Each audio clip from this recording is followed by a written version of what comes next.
కష్టాలు అనేటివి వస్తాయి.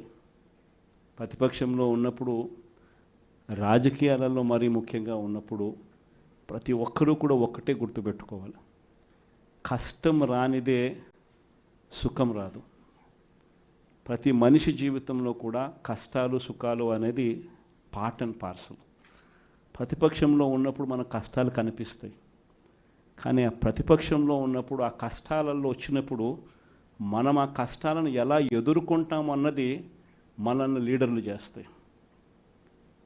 కష్టం వచ్చినప్పుడు మన క్యారెక్టర్ను మనం అమ్మేసుకుంటే, మన వ్యక్తిత్వాన్ని మనం అమ్మేసుకుంటే, ఒక్కసారి బాటిల్లో ఉన్న నీళ్ళు బాటిల్లో ఉంటే బాటిల్లో నీళ్ళు తాగుతాం, బాటిల్లో ఉన్న నీళ్ళు ఒక్కసారి ఇలా పడేసినామని అంటే భూమిలోకి పడిపోతాయి, మళ్ళీ ఏరుకోలేం. క్యారెక్టర్ కూడా అలాంటిదే, ఒక్కసారి విడిచిపెట్టేసినాము అని అంటే మళ్ళీ దాన్ని ఏరుకోలేం. ప్రజల్లో చులకనవుతాం, ప్రజల్లో పలచనవుతాం. ఇది ప్రతి ఒక్కరూ కూడా గుర్తుపెట్టుకోండి. కష్టాలు అన్నటివి ఎల్లకాలం ఉండవు. ఎవరికి ఏ కష్టం వచ్చినా కూడా నా కథ గుర్తు తెచ్చుకోండి. 16 నెలలు నన్ను జైల్లో పెట్టినారు. నా మీద కేసులు వేసింది కూడా మళ్ళీ ఎవరో కాదు, అటు కాంగ్రెస్ ఇటు తెలుగుదేశమే. నా పిటిషన్లో ఎవరు పిటిషనర్స్ అంటే అటు కాంగ్రెస్ ఎమ్మెల్యేలు, ఇటు తెలుగుదేశం పార్టీకి సంబంధించిన నాయకులు.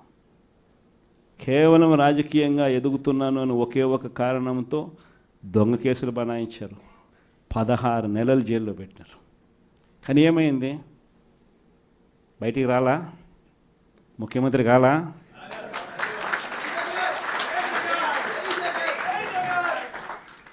ప్రతి ఒక్కరు ఇది గుర్తుపెట్టుకోండి. ఎవరికైనా ఇంతే, మహా చేస్తే వీళ్ళు ఏం చేయగలుగుతారు? దొంగ కేసులు పెడతారు, కాదండంలా బెదిరిస్తారు, కాదండంలా మహా అయితే 3 నెలలు లోపల వేస్తారు, అది కాదండంలా. కానీ ఏం చేస్తారు? 3 నెలల తర్వాత మళ్ళా వస్తాం, రెట్టించిన ఉత్సాహంతో మళ్ళా పనిచేస్తాం. ఎవరెవరైతే మిమ్మల్ని జైల్లో పెట్టే కార్యక్రమం ఎవరెవరైతే చేస్తారో, మంచి చేసిన వాళ్ళని గుర్తుపెట్టుకోండి, చెడు చేసిన వాడిని గుర్తుపెట్టుకోండి. ఇద్దరిని గుర్తుపెట్టుకోమని చెప్తాను. ఊరికే చూస్తూ ఊరుకోం. వైఎస్ఆర్ కాంగ్రెస్ పార్టీ బ్రతుకుతుంది. వైఎస్ఆర్ కాంగ్రెస్ పార్టీ ఈ రాష్ట్రాన్ని ఏలుతుంది అని కూడా ఈ సందర్భంగా చెప్తాను. మరో 30 సంవత్సరాలు ఏళ్తామని కూడా ఈ సందర్భంగా కూడా మరి గట్టిగా కూడా చెప్తాను.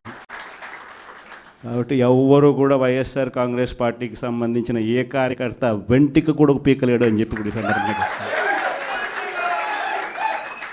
ఇది ప్రతి ఒక్కరూ గుర్తుపెట్టుకోండి, ఒక్కటే గుర్తుపెట్టుకోండి. ఈసారి జగనన్న 2.0 కొంచెం వేరుగా కూడా ఉంటుంది. ఈసారి జగనన్న 2.0 కార్యకర్త కోసం ఎలా పనిచేస్తుందో కూడా చూపిస్తుంది. ఇది మాత్రం నేను ఖచ్చితంగా చెప్తా ఉన్నా.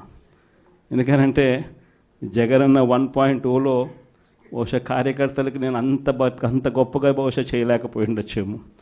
ప్రతి పథకము ప్రతి విషయంలోనూ కూడా మొట్టమొదటిగా ప్రజలే గుర్తుకొచ్చారు. ప్రజలకు మంచి చేయడం కోసమే నా టైం కేటాయించా, నా తాపత్రయపడ్డా, ప్రతి విషయంలోనూ దానికోసమే అడుగులు వేశా.